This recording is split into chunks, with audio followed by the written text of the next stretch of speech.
Hey everybody, and welcome back to the Heavy Debriefings YouTube channel, where today I'm going to be talking about my top 10 albums of 2003. I can't believe this is already 20 years ago. This was the year that I discovered listening to music for myself. As I mentioned in the 2002 video, 2003 is the year that I branched out into what I wanted to listen to for the first time. Before that time, I was constantly listening to country because of my parents and my grandparents. I was listening to the horrible top 40 that was going on because of my brother. My sisters had their own taste in music.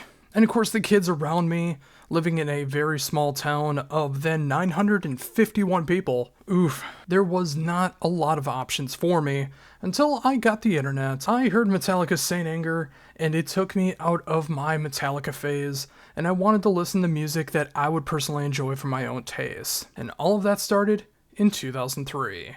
So, everything from 2002 backwards was all stuff that I discovered after it came out. This is the year I started discovering it as it was coming out. So, what made the list? Coming in at number 10 is my favorite Anthrax album. And I hope that pisses you off as much as I'm hoping it does. And I'll go even one step further just to put that stick a little bit further up your poop hole. John Bush is better than Joey Belladonna. Yes, the fourth and final album from John Bush in the Anthrax era, at least of original music. Let's not count The Greater of Two Evils. The less said about that, the better. But this last album of original music featuring John Bush is my favorite Anthrax album. It has everything that I loved about the band at the time. It got super fast and super speedy when it needed to. It had great ballads on this album. It got nice and groovy at the right times. There's even blast beats on this album on the song Black Dahlia. And also one of the last third-party Dimebag Darrell solos in Cadillac Rock Box. This album has it all and so much more, and I wish they could have kept this union going. I know the Joey Belladonna era might have the better songs for some people. It has more of the thrash metal elements to them, and it's why they are technically a part of the Big Four. But I will always prefer the four albums with John Bush more than any other era of Anthrax, and We've Come For You All is the perfect culmination of all of that. And it's been 20 years. If you've never given it a shot, check out this album in particular. I think there's moments you will enjoy. There might be some elements that may not hold up for you, but hey, just give it a shot. Coming in at number 9 is the second appearance of Sevendust in this whole series with Seasons. And unfortunately, it's probably the last. That's not an indictment on Sevendust's quality over the years. It's just they always are in the top 20 or 30 when I put these lists together, and only 2 albums really made it to the top 10 for me when all things considered. And this is my favorite Sevendust album, all things considered. This has everything. The emotional lyrics, the heavy moments, the catchy choruses, the great metal riffs, the absolute phenomenal vocals of Lejon. Yeah, this just has everything that I wish Top 40 rock radio could have been. And it was for a small bit of time. Before it, after, not really the same. But here, at least it was there for a little bit. And if it wasn't for it being on Top 40 radio, I probably wouldn't have ever checked out Sevendust. And you should too, particularly this album, or the self-titled, or Animosity, which came very, very close to making the top 10 list for that specific year. It's just fun, catchy, hard rock, heavy metal songs. It gets a little predictable because you know the way that it's going. It's like it's got the heavy verses, it's got the clean choruses. And of course this was running rampant by 2003, but I'm a sucker for that, and it works for a reason. Seriously, if you want to check out what Top 40 rock radio could have been, and should have been, check out Seasons. Number 8? Yeah, you're reading that right. That's not a typo. It's Story of the Year with Page Avenue. And let me explain myself for all of you metal diehards who don't know how to have fun. It wasn't until the latest Story of the Year album that just came out a few weeks back that I guess I ever really paid attention to the fact that they are pretty much a post-hardcore emo band. Never put 2 and 2 together. I didn't care about that when I discovered them. I just liked the music. It got nice and heavy when it needed to. It had the great pop sensibilities to it. They knew how to write great songs. And if their new album is any indication outside of one particular song, they still have all of that in strides. I remember seeing the band on their third album. It was the day before the album came out. I went with a couple friends of mine from my hometown, and we went to go see Story of the Year live. And I'm just realizing now that they wanted me to go with so they could drink, and I would be the sober driver because I had an SUV that could carry everybody. Shit. But besides that, I love the music off the debut album. I think it's one of the finest debut albums in the rock genre. And yeah, it gets a little similar sometimes. I mean, it gets a little too poppy at moments. It gets a little too metal for some other people. It doesn't matter to me. All of it works together. And throughout their whole discography, except for one album that I guess didn't really stick out to me too much, I love the whole discography. If that makes me less metal, I don't give a fuck. And to piss everybody off, yeah, I probably will do a backwards marathon on Story of the Year. That's what I'm gonna do. They write fun, catchy songs about heartbreak, love, life, and the world around us. And they hit me at the right place at the right time in 2003, just like everybody else. And 20 years ago, this was my jam. In 2003, I'm still cranking it, and I'm still checking this out as well. And if I didn't lose everyone just now, number 7 is Damnation. At the time, the band's lightest album. As Deliverance was the heaviest material Opeth ever created, at the time, they also created some of the lightest material of their catalog. Of course, that drastically changed later, but let me continue on. The other side of the double album, Damnation, is just dark, gothic, cinematic, progressive rock. More along the lines of what Porcupine Tree would become for a few albums, and it shows off the more vulnerable side of Opeth as well too. But don't get it twisted, these songs are not light and fluffy. When you listen to the lyrics, they are still as dark and evil as anything else they've ever put out. But they also put out some of their best material on here. Of course, the greatest ballad in progressive metal is on this album with Hope Leaves. And if you don't believe me, you haven't heard it. And if you've heard it, you haven't heard it enough. It is the best progressive metal ballad ever released. The production style is much of the same. Of course, it is more acoustic and clean guitars than it is full-on distortion. It's just a beautiful, dark, really, really sad album. Again, much like I talked about in my 2002 list with In Absentia from Porcupine Tree, this album absolutely fits into the sad prog fuckboy list. And for good reason. It totally fits the mold. And I know some people don't like this album, and more power to you. It's okay to be wrong. Coming in at number 6 is Dog Fashion Disco with Committed to a Bright Future. And I guess the best way to describe Dog Fashion Disco is a band that writes the music that they want to make. And the best way to describe that is horror metal. But if you want to go a little bit deeper into it, it's alternative, it's progressive, it's off-the-wall wacky. If you liked what Mr. Bungle did, but you wanted it a little more condensed and actually make a bit more sense, Dog Fashion Disco is that band. And while I don't consider them to be a Mr. Bungle clone of any kind, it is similar. So I can understand it, I just don't personally agree with it. The songs are fun, they're catchy, they'll do everything from swing songs to full-on metal thrash, and everything in between, and just absolutely wacky bonkers moments throughout. It appeals to me so much, it covers so much of what I love, and they don't care about writing the best songs possible to fit a particular mold. They write the best songs possible for what they want to make. And Committed to a Bright Future is absolutely one of the pinnacles of that. It's not my favorite Dog Fashion Disco album, that'll be coming up later in this series, but yeah, this is a fantastic album. And if you really want to expand your mind in the metal realms, I highly recommend you check out Dog Fashion Disco. You are truly missing out if you've never checked them out. Coming in at number 5 is Dream Theater with, at one time, their heaviest album, Train of Thought. And this was the very first album I ever checked out on my own that was not Metallica. Once Saint Anger came out in June of 2003, I tried my damnedest to try and like that album. I even believed it for a little bit of time that it was good. I thought people just hated it for the sake of hating it. And I'm sure there are people who still feel that way to this day. The fanboy in me died one day I listened to it and realized that it was not a good album. And defenders of that also have taste in music that don't really fit my style. It's a new album, it's a new metal album, it's a garage rock album, it's a dad album. And that's just not my personality, and it never will be. I realize that now. And I wanted to find something that was going to be able to fit my own approach. And it turned out two particular bands fit that mold. It was Dream Theater and Opeth. Opeth took me over half a year after first getting into them for me to finally get it to click and appreciate Screams and Growls. But with Dream Theater, it was instantaneous.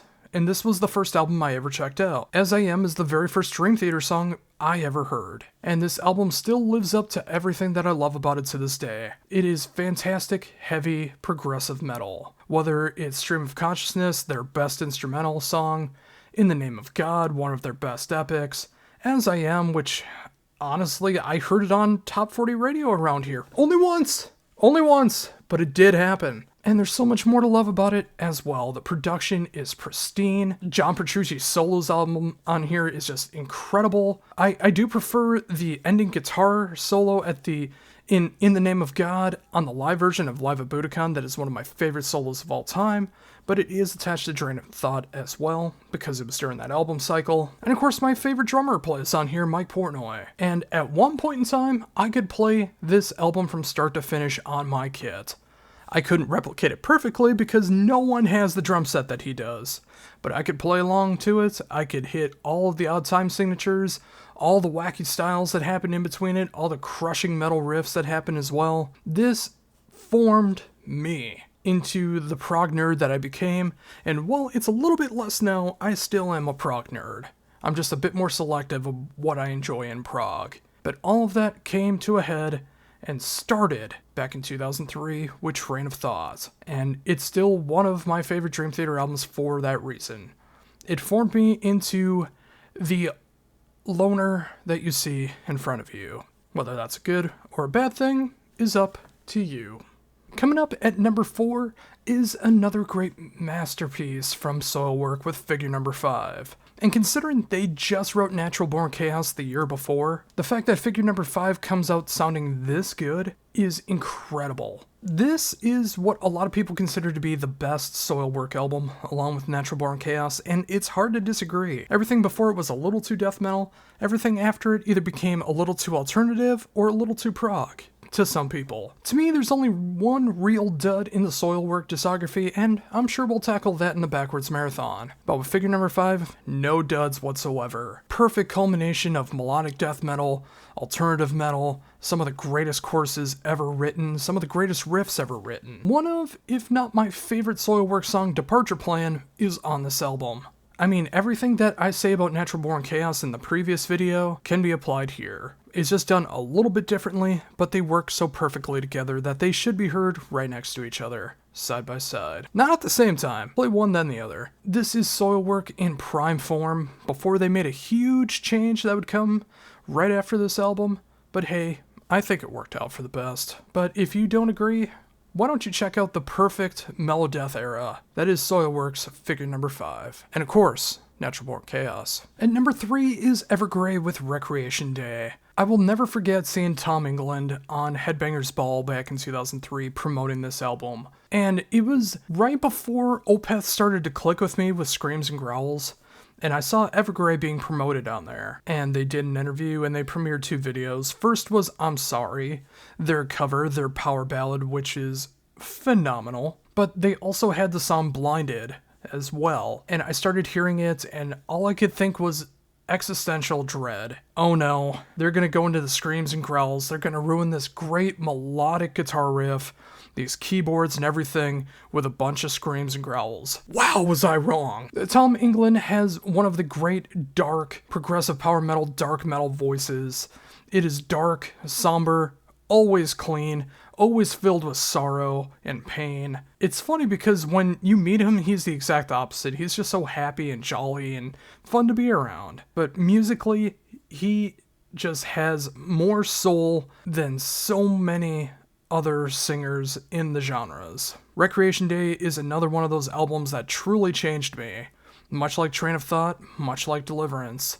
Recreation Day is an album that helped me start to appreciate power metal, appreciate more of prog metal, and really get down that road of dark metal that you would see in the likes of Nevermore and other bands of the kind. Evergrey will always hold a near and dear spot to me, and this album is just perfect from start to finish. Whether it's Trilogy of the Damned, whether it's Great Deceiver, whether it's Blinded, whether it's Your Darkest Hour, which just so happens to be my favorite Evergrey song of all time, everything about this album is just fantastic, and I love Evergrey to this day. I love Tom England to this day, whether he's doing Evergrey, whether he's doing Redemption, whether he's doing Silent Skies. He's a part of so much in music, and I'm so happy to see it, because he truly deserves it. And if you've never checked out Evergrey and you want to know what dark metal is all about, if you want to hear how dark, progressive power metal works, check out Recreation Day. I can't imagine, if this intrigues you, that you would be disappointed. Coming in at number 2 is Between the Buried and Me with the underrated gem, The Silent Circus. Now, this was the album before the band broke with Alaska and then fully blossomed with Colors immediately after, but I still give this the title that was used to describe Colors in the press release all the way back in 2007, adult contemporary progressive death metal, because that's what fits here. Yeah, this is probably the closest to the deathcore sound that they ever came outside of the self-titled album. There's a little bit of that in there, there's a little bit of grind as well, but it was much more proggy. There was much more clean vocals that really captured the music, and the band really started writing their best songs, starting with the Silent Circus. I mean, you got a song like Mordecai, which is one of the first songs to really encapsulate everything that Between the Buried and Me was about. At a Diggle Mug is how I pronounce it. I don't know if there is a correct pronunciation for that song. Is another one, and when you listen to the lyrics, it really does describe the band and metal and this type of metal in general, and it nails it to a T. Everything about this album is just perfection, and they only got better, for the most part, continuing forward. And this holds something near and dear to me.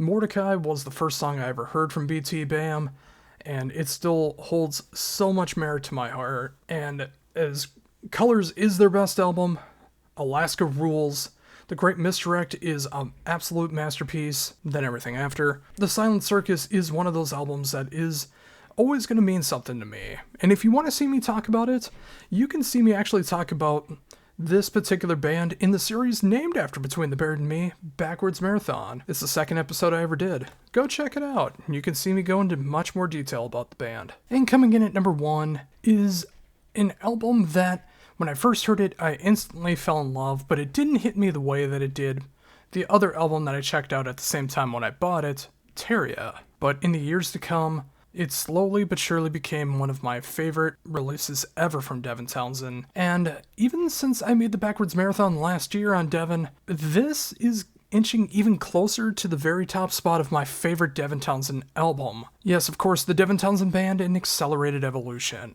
The perfect mixture of progressive metal and pop metal fused together to create one of the most harmonious, beautiful, catchy, dark, fun, any kind of adjective that you want to be able to throw into this, it fits here, album. Even after checking everything out over and over again on this list, even taking out some bands right before I started recording to re-record the list, this had to be number 1.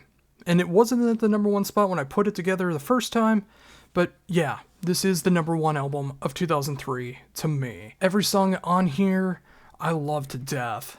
Storm is arguably the greatest song Devin Townsend has ever made. Deadhead is arguably the greatest song that he's ever made. Sunday Afternoon is another great song that he was able to make that means a lot to me. Slow Me Down, one of the greatest closers to an album ever. I could go on and on about every single song on this album, but you should check it out yourself. Yes, this is a far cry from Strap Young Lad, and it's funny because Chicken Feather was recorded around the same time as this. This is the better album, and it is one of my nearest and dearest Devin Townsend albums, and it's an album that really did change me. Not on first listen. It took many, many listens and years later, but everything started to click for me, and like I said, it's the perfect culmination of progressive and pop metal fused together to create something that could never be duplicated ever again. Like I've said before, many will try to replicate, but they'll never be able to duplicate. The Devin Townsend Band Accelerated Evolution is my favorite album of 2003. And there you go, folks, my top 10 albums of 2003. So let me know what you think. Did you like the list? Did you find any new discoveries? Do you hate the list? Do you want to tell me how wrong I am for my own personal opinion? Let me know down below. And of course, like, comment, share, subscribe, and do anything you can to support Heavy Debriefings.